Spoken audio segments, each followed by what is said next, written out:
호세아서 4장 16절 한 절만 같이 봉독하겠습니다. 이스라엘은 완강한 암소처럼 완강하니 이제 여호와께서 어린 양을 넓은 들에서 먹임같이 그들을 먹이시겠느냐. 아멘. 자, 우리가 이제 평상시를 살다가 보면은 이제 가끔 고집스러운 사람들을 보게 되지요. 그리고 때때로 우리 자신이 또 고집스럽다, 이런 핀잔을 또 우리가 당하기도 하지 않습니까? 또 뭐 대체로 나이가 들면은 더 고집스러워진다, 뭐 이런 이제 통념도 있지요. 어쨌든 이렇게 고집스럽다, 이런 이제 평가가 있다라는 그런 사실은 상대방이 지금 불편하다, 이런 얘기를 하고 있는 거죠. 불편하다. 불편을 호소하는 그게 이제 고집스럽다는 그런 말로 표현이 된 것이죠. 이런 경우는 이 고집불통이다, 뭐 완고하다, 이렇게 이제 표현이 되는 경우들도 있죠. 일반적으로 그렇게 표현을 하죠. 근데 물론 이 고집스럽다는 것이 이렇게 부정적인 인식만 있는 건 아니죠. 어떤 일을 고집스럽게 이루어냈을 때 그 경우는 상당히 긍정적인 인상도 있지 않습니까? 고집이라고 하는 것이 끈기, 뭐 의지, 이런 의미로서도 이해가 되지요. 그래서 선망의 대상으로 이해가 되기도 합니다. 그러나 일반적으로 우리가 말했을 때 누군가가 고집스럽다, 이렇게 얘기를 했을 때는 대체로 그 사람에 대해서 변화를 요구하는 거죠. 변화할 것을 요구합니다.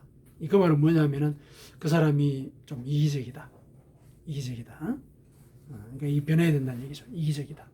상대방을 배려할 줄 모른다. 이 변화를 요구하는 거죠. 그리고 탐욕스럽다. 이런 얘기들을 고집스럽다라는 말로 이렇게 따로 돌려서 얘기를 하는 거죠.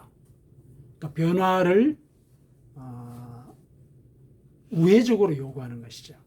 고집스러운 말 자체가 그런 이제 표현으로 우리가 이제 고집스러운 말을 이해를 할 수가 있습니다. 오늘 본문에서도 하나님께서는 이스라엘 백성들을 통해서 우리에게 이 고집스러움, 부정적인 개념의 그 고집스러움이죠. 이 고집스러움을 고칠 것을 우리에게 권면하고 계십니다. 그래서 오늘 본문을 함께 묵상을 하면서 우리의 그 고집스러움, 그 습성의 원인은 무엇이고 또 어떻게 그것을 고칠 수 있을까, 그것을 함께 묵상해 봤으면 좋겠습니다. 하나님께서는 이제 선지자 호세아, 오늘 본문은 이제 호세아서라고 이게 확인하지 않았습니까? 호세아 선지자가 이스라엘 백성에게 일러주는 말씀이거든요. 여기에서 선지자 호세아는 이스라엘 백성을 완강한 암소와 같다, 이렇게 표현을 했죠. 되게 일반적으로 성경에서 완강하다, 완고하다, 고집스럽다, 이것을 표현할 때 일반적으로 말이나 노새를 비유를 많이 듭니다. 그런데 여기서는 암소를 비유를 했죠. 그러니까 완강한 암소 같다, 암소를 비유를 했거든요. 이건 아마도 이 호세아가 자기의 아내인 고멜, 아내 이름이 고멜입니다. 이제 고멜을 아마 염두에 둔 것이 아닌가, 이렇게 생각이 됩니다. 이 고멜은 원래 그 장녀였습니다. 원래 장녀였거든요. 그런데 하나님께서 호세아에게 고멜과 결혼할 것을 얘기를 하죠. 그래서 결혼을 합니다. 결혼을 해가지고 이제 같이 살게 됩니다. 그러면서 아들 둘하고 딸 하나를 낳았어요. 그렇게 해서 이제 잘 사는 것 같았는데 어느 날 이 고멜이 집을 나가버린 거예요. 집을 나가버렸습니다. 그래가지고 외간 남자하고 또 이제 살림을 차린 거죠. 호세아는 이제 그 얘기를 듣고 또 물론 이제 하나님의 명령도 같이 받아서 아내를 찾아갑니다. 찾아가가지고 그 남자에게 몸값을 지불하고 다시 아내를 데리고 와요. 데리고 와가지고 이제 다시 이제 가정 생활을 하게 되죠. 이런 이력이 있는 아내거든요.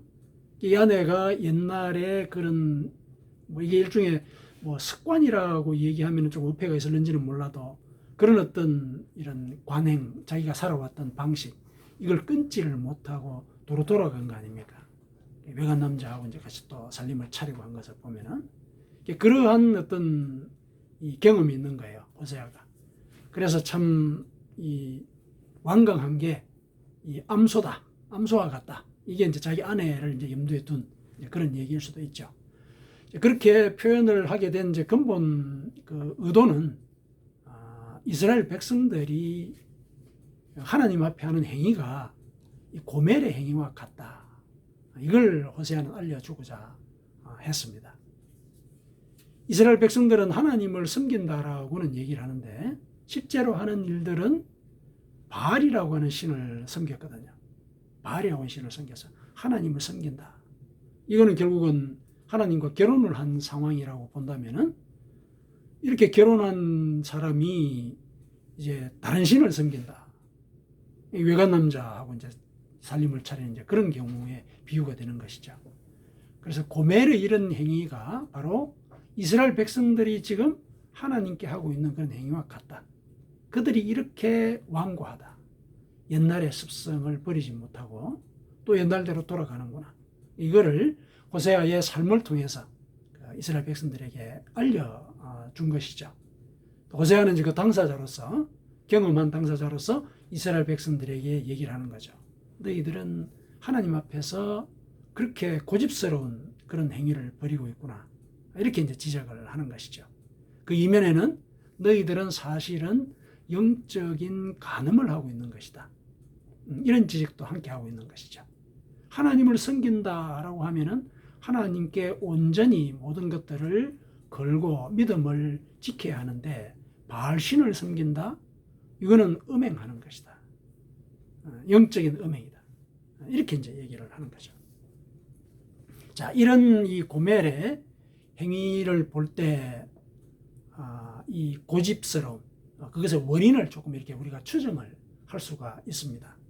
첫 번째로 사람이 이렇게 고집스럽게 되는 것은 자기가 사회적인 관계망 속에 있다는 사실, 이거를 망각할 때, 그때 사람은 고집스러워지게 됩니다. 고멜은 지금 결혼을 했지 않습니까? 결혼을 했거든요.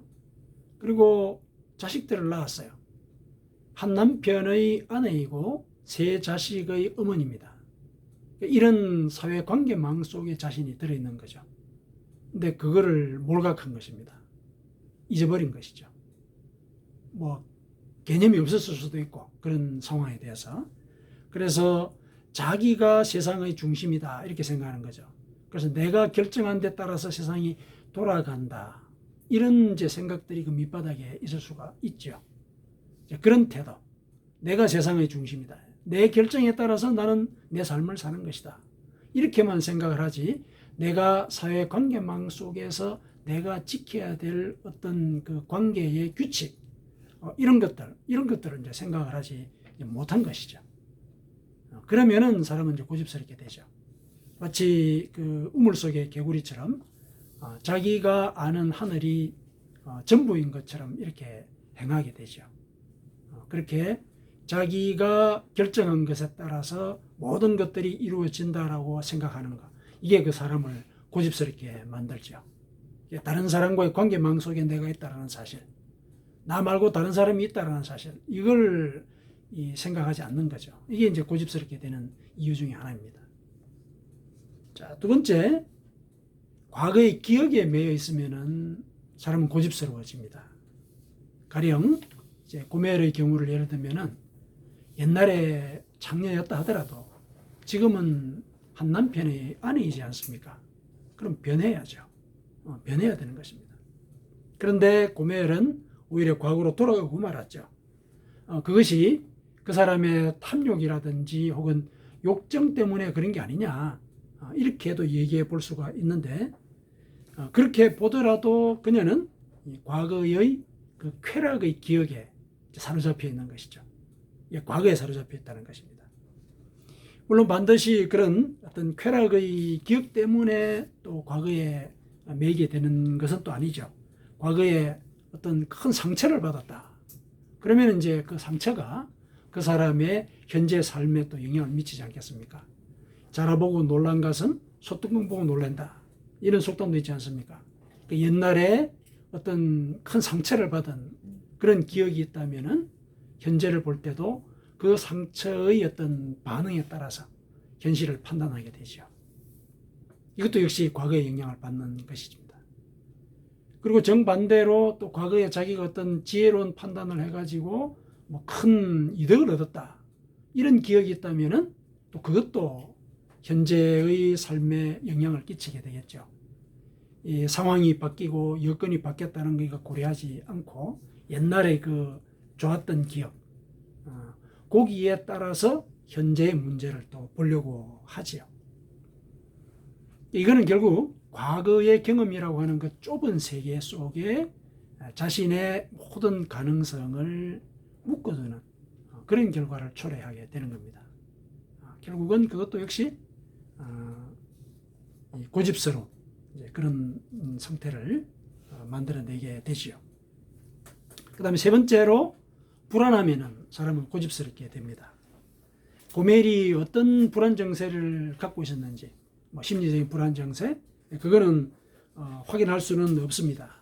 그런데 그녀가 집을 나간 거는 사실은 당시에 그 바알 숭배가 아주 편만했던 그런 사회적인 그 분위기와도 영향이 있습니다. 그런 풍조 아래에 있었기 때문에 뭐 가정을 지켜야 된다든지 또 이렇게 또 정조관념을 지켜야 된다든지 이런 것들에 대한 생각들이 좀 희박해졌을 수 있습니다. 무슨 얘기냐면은 바알을 숭배를 할 때는 그 성행위가 꼭 동반이 돼요. 성행위가 동반이 되고 그러니까 성행위를 왜 하느냐? 그러니까 성전 창녀가 그때는 있었거든요. 그러니까 이 제물을 드리러 온 사람이 그러니까 성전 창녀와 이렇게 관계를 맺으면은 그걸 바알 신이 보고 같이 기뻐한다는 거예요. 그래서 기뻐하는 그 마음으로 비도 내려주고 또 비는 복에 대해서도 응답을 해준다. 이런 이제 교리에 따라 가지고 그런 일을 하는 것이죠. 그게 바알 숭배의 뭐 중요한 하나의 제의였는데 그런 제의가 일상화되니까 일반 사회에서도 사람들이 이렇게 정조관념이라든지 가정을 지켜야 된다. 여기에 대한 개념이 희박해지는 거죠. 그런 것들 때문에 아마 고멜이 집을 나간 것에 대해서 아무런 뭐 가책이나 개념이 없었을 수도 있죠. 근데 이렇게 말씀을 드리는 건 뭐냐면은 그런 풍조가 왜 생겼느냐는 거죠. 왜 생겼느냐. 바알 숭배가 이렇게 성행했던 그 시기는 이스라엘 왕조의 말기였습니다. 나라의 기강이 무너지고 나라가 외세의 침탈을 당해가지고 굉장히 불안한 그런 시대였습니다. 불안한 시대를 사람들이 살다가 보면은 현실의 복락에 집중하게 되죠. 아무래도 내 손에 지금 쥐고 있는 것 그게 중요하다고 생각을 하게 되는 것이죠. 그래서 이 당시 왕조 말기에 이런 그 도덕적인 부패 그 밑바닥에 그 현실에 대한 불안감 이런 것들이 이제 자리를 잡고 있게 되는 거죠. 그래서 이런 불안감에 시달리게 되면은 다른 사람들의 얘기를 안 듣죠. 내 눈앞에 손에 쥘 수 있는 것이 있다라는 그 얘기만 듣게 되는 것이죠. 그래서 불안하게 되면은 결국은 고집스러운 이런 반응을 보이게 된다. 이렇게 얘기를 해볼 수가 있습니다. 물론 이제 여러 가지 또 다른 이유들이 있을 수 있습니다. 고멜의 경우를 우리가 예를 든다면은 이러한 세 가지 경우가 고집스러움의 중요한 원인일 수 있겠다. 또 이러한 세 가지 원인은 우리 일상에서도 또 발견할 수 있는 그 고집의 원인이지요. 실제로. 자, 그래서 이제 이런 이제 고집을 이제 보였다. 이렇게 볼 수가 있습니다. 이런 고집스러움에 대해서 성경은 좀 전에 말씀을 드렸듯이 말이나 노새를 언급하면서 주로 이렇게 그 비판적인 지적을 합니다. 시편 32편 9절에 너희는 무지한 말이나 노새같이 되지 마라. 그들은 재갈과 굴레로 단속하지 않으면 너희 말을 안 듣는다. 이런 얘기가 나옵니다. 그러니까 고집스럽다는 이런 말 속에는 사회적인 관계에서 무지하다. 이런 암시가 들어있는 거예요. 너희는 무지한 말이나 노새같이 되지 말아라. 이렇게 얘기를 하잖아요. 그러니까 말이나 노새가 주인의 뜻을 알지 못하고 자기 뜻대로 막 이렇게 하다 보면은 재갈을 물게 되고, 그죠? 그 다음에 굴레로 이렇게 단속을 당하게 되는데, 그것과 마찬가지로 고집스러운 사람들은 자신 내면의 어떤 진실한 자아라든지 혹은 사회적인 관계망 속에 있는 상대방, 다른 사람 혹은 하나님, 이런 존재에 대해서 무지한 것이죠. 오로지 자기만 하는 거죠. 자기의 뜻만. 그래서 이제 말이나 노새처럼 무지하게 굴지 말아라. 성경은 그렇게 얘기를 합니다. 여기에 더 넘어서 또 이렇게도 평가를 하지요. 잠언 26장 3절에 보면은 말에게는 채찍이요 나귀에게는 재갈이요 미련한 자의 등에는 막대기니라. 그러니까 말이나 노새나 미련한 자가 다 한 가지다. 다 맞아야 된다는 얘기죠. 다 맞아야 된다 이렇게 얘기하는 거예요. 여기에는 고집스러운 사람은 미련하다, 어리석다, 이런 평가가 들어있는 것입니다. 성경은 이제 그렇게 고집스러움에 대해서 이제 경계를 하고 있죠. 호세아는 여기 하나 더 더했죠. 호세아는 이 고집스러움을 뭐라고 얘기를 했다고 그랬습니까? 고집스러운 것은 영적인 간음이다. 영적인 간음이다. 하나님을 섬긴다라고 하는 사람이 어떻게 바알을 그렇게 계속 따라서 섬기느냐. 그렇게 이사야라든지 또 호세아 자신뿐만 아니라 다른 선지자들이 우상을 숭배하면 안 된다. 그러면 망한다. 이렇게 누누이 일러주고 경계를 했음에도 불구하고 어떻게 그렇게 고집스럽게 바알을 자꾸 숭배하느냐. 그거는 하나님을 두고 다른 신랑을 찾는 것이다. 영적인 간음이다. 이게 호세아가 지적하는 내용이죠.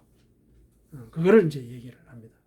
그러니까 그러한 이 영적인 간음 상태가 사실은 무지한 것이고 또 미련한 것이다. 이런 얘기까지 같이 들어있는 것이죠.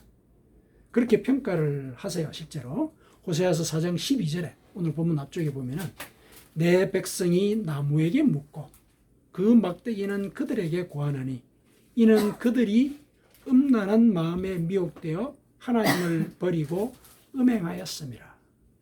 백성들이 살아있지도 않은 나무에게, 나무한테 묻는다는 거죠. 바알이 그 나무 목신이에요. 나무로 깎아서 이렇게 상을 세워놨거든요. 그러니까 나무한테 묻고 그 막대기는 그들에게 고하나니, 이 막대기는 이제 그 바알 신의 제사장이 들고 있는 막대기예요. 막대기를 갖고 이제 가르친다는 얘기죠. 앞으로 이렇게 살아라. 이게 이제 가르친단 말이죠. 그 막대기가 그들에게 지혜를 일러준다. 이게 얼마나 어리석은 일이냐. 살아있지도 않은 데다가 절을 하고 제물을 바치고 또 살아있지도 않은 그 나무 막대기가 일러주는 그런 말에 따라서 삶을 조정한다는 거. 참 미련한 짓이다. 정말 하나님을 모르는 그런 백성이 하는 일이구나. 이렇게 이제 얘기를 하는 거죠.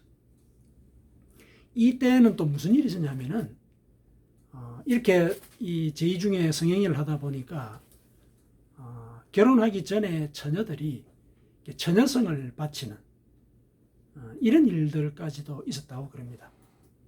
그런 걸 두고 또 하나님께서 또 지적을 하시죠. 뭐라고 하냐면 14절에 그렇게 얘기하고 있죠.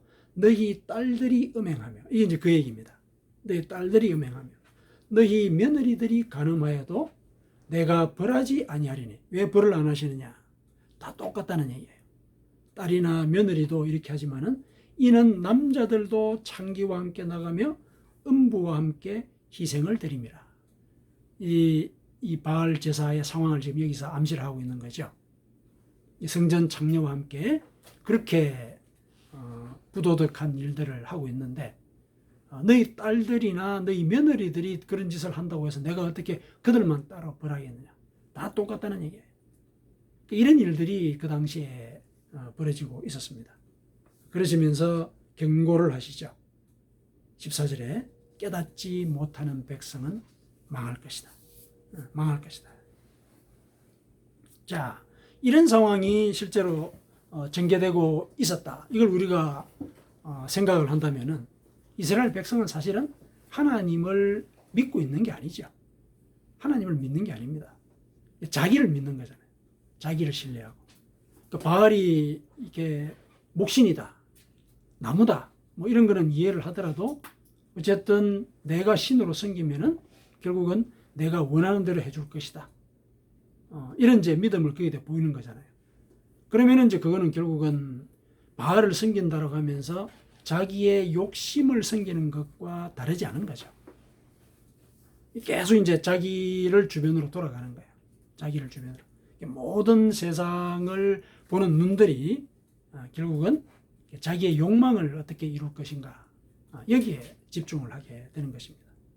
그러니까 이러한 행위들, 이게 결국은 이제 고집스럽게 우상숭배라는 행위를 만들어냈는데, 그 우상숭배의 행위 속에는 이스라엘 백성들의 무지와 미련함과 그 불안한 이런 요소들이 다 함입이 되어 있다. 그러니까 이 무지와 그 다음에 미련함과 그 다음에 이 불안은 고집을 부추기는 원인이기도 하지만은 결국은 이 고집스러움의 결과이기도 하죠. 이 순환의 고리에 매여버리게 되는 겁니다. 그래서 결국은 망하게 된다. 이게 이제 하나님께서 지적을 하고 계시는 것이죠. 자, 이런 고집스러움과 관련해서 이제 해와 달과 바람에 관한 이런 우화가 하나 있습니다. 우화의 내용을 한번 설명을 드리죠. 해와 달이 만났습니다. 해가 얘기하죠. 세상의 나뭇잎은 전부 다 초록색이야. 그렇게 얘기했더니 달이 그럽니다. 아니야, 은색이야. 그리고 사람들은 전부 다 잠만 자. 그러니까 이제 해가 대꾸합니다. 무슨 소리야? 사람들이 얼마나 빨리빨리 움직이는데 잠만 자다니 무슨 소리야? 이렇게 얘기를 하죠. 그러니까 달이 그에 대꾸하면서, 아니 그렇게 이 사람들이 막 바쁘게 돌아다닌다면은 세상이 왜 그렇게 조용해? 왜 이렇게 조용하냐고. 그러니 이제 해가 얘기를 하기를, 아니 뭔 소리야, 세상이 얼마나 시끄러운데, 이렇게 얘기를 해요. 이렇게 막 서로 이제 옥신각신하고 있었습니다. 그때 바람이 그들 사이에 끼어듭니다. 나는 낮에도 불고 또 밤에도 부니까 밤과 낮을 내가 다 알아. 해가 나는 낮에는 이파리가 초록색이지만은 밤에는 은색으로 변해. 그리고 낮에는 사람들이 다 이렇게 막 돌아다니기 때문에 번잡하고 시끄럽지. 근데 밤에는 다 잠을 자. 이렇게 이제 일러주는 거죠. 그러니까 바람의 이 얘기가 뭡니까? 해나 달은 전부 다 자기가 보는 것만 알고 있는 거죠. 그리고 그것만 진리라고 생각을 하는 이제 그런 태도를 반영을 하고 있는 것이죠. 해와 달은 자기가 알고 있는 세계에 대해서 재고의 여지가 없이 선언을 해버리죠. 이제 배타적인 주장을 하는 것입니다. 이거는 결국 자기의 입장을 절대시하는 태도이지요. 이렇게 자기 확신에 사로잡혀 있으면은 상대방의 의견을 용납하지 않게 됩니다. 이러한 자기 확신은 이제 다른 한편에서 보면은 상대방에 대한 무지의 그런 결과이기도 하고, 또 어떤 면에서는 자기가 알고 있지 못한 세계에 대한 불안감, 이것을 은폐하기 위해서 강한 의지로 이렇게 얘기하는 그런 태도가 드러난 것일 수도 있습니다. 바람은 결국 그러한 태도가 오류다, 잘못된 것이다, 이렇게 일러주는 것이죠. 자, 이런 우화에 따르면은 우리는 바람의 식견을 배워야 되겠죠. 그래야 이 고집스러움에서 이제 벗어날 수 있게 되는 겁니다. 상대방의 입장을 이해하고 자기의 주장만을 내세우지 말고 또 소통을 통해서 불안을 해소하는 이런 태도를 우리가 추구를 해야 되는 것이죠.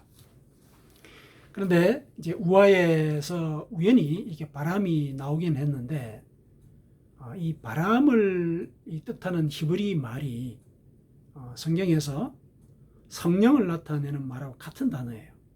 같은 단어입니다. 히브리 말로 루아흐라고 그래서 바람과 성령은 같은 단어입니다. 이 바람의 식견을 우리가 배워야 된다라고 했다면은 결국 그 상황을, 그 우화를 우리가 성경에 적용을 한다면은 우리는 성령의 인도를 받아야 한다. 그래야 이 고집스러움, 결국은 망하게 될 그런 고집스러운 행태로부터 벗어날 수 있게 된다. 이런 얘기를 우리가 할 수 있게 되는 겁니다. 성령은 어떤 분이십니까? 예수님께서 직접 소개를 하셨죠. 성령은 너희에게 모든 것을 가르치고 내가 너희에게 말한 모든 것을 생각나게 하는 분이다. 요한복음 14장 26절 여러 번 여러분들에게 일러드렸죠. 성령은 이런 분이시다. 내가 너희에게 말한 모든 것들을 생각나게 하는 분이다. 그리고 모든 것을 가르치는 분이시다.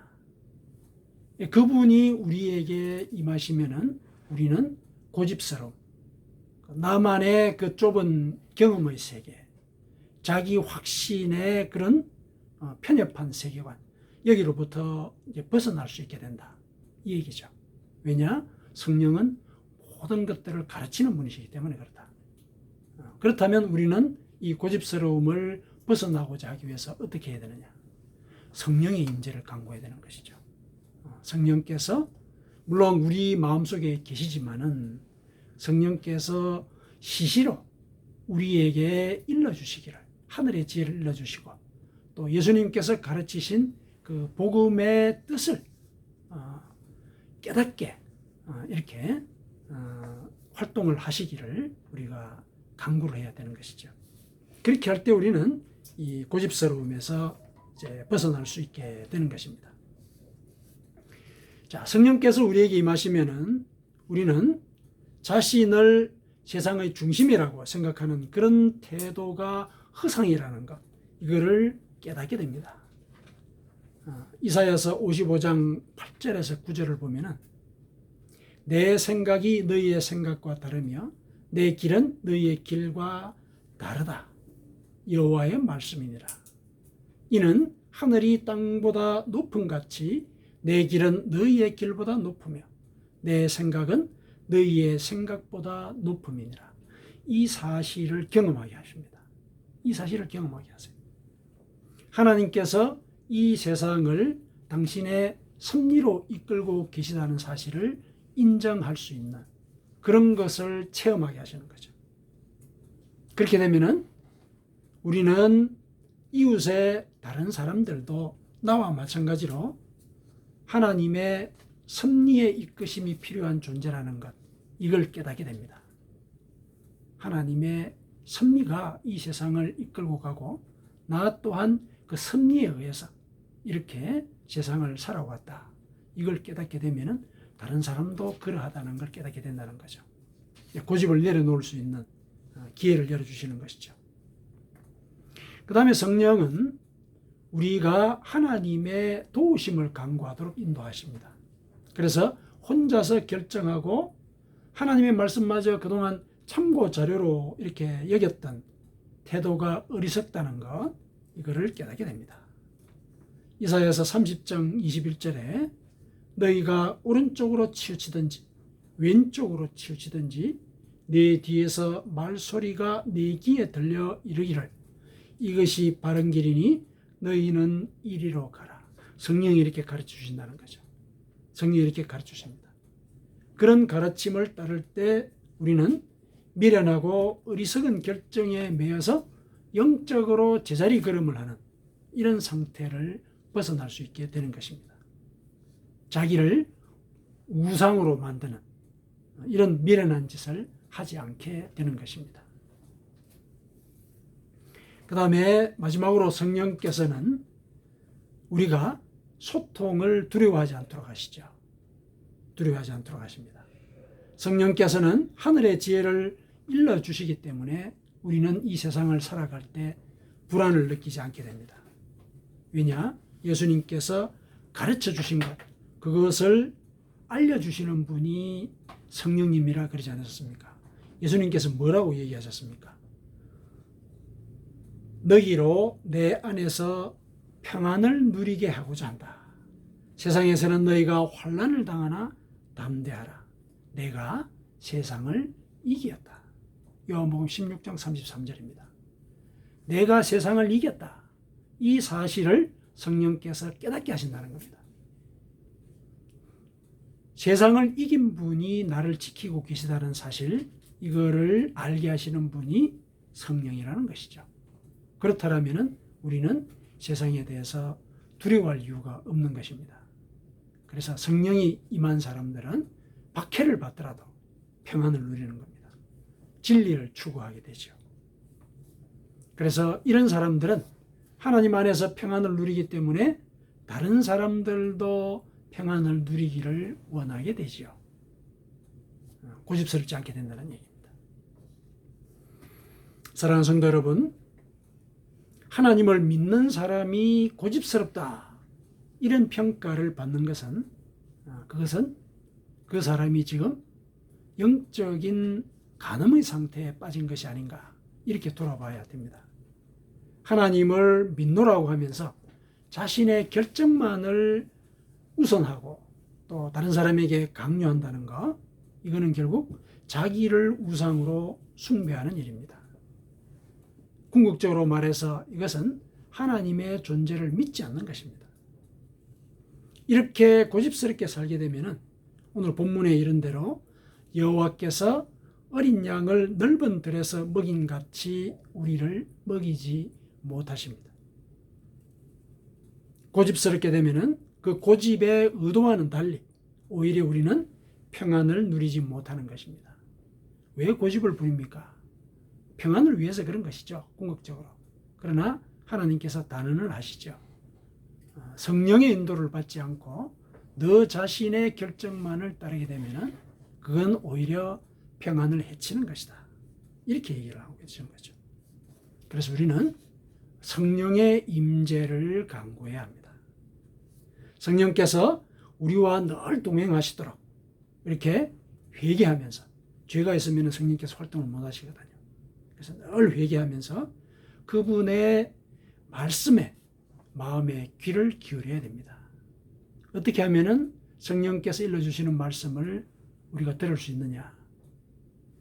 기도하면서 또 성경 말씀을 늘 묵상하면 됩니다. 그 가운데 성령이 임하시거든요. 성령께서 일러주시는 말씀, 음성으로 들을 수도 있고 또 성경 말씀을 통해서 깨닫기도 하고 또 동료들을 통해서 우리에게 일러주기도 하십니다. 그렇게 성령이 우리에게 임하시면은 하나님께서 어린 양을 넓은 들에서 먹인 같이 우리를 먹이시게 됩니다. 아멘.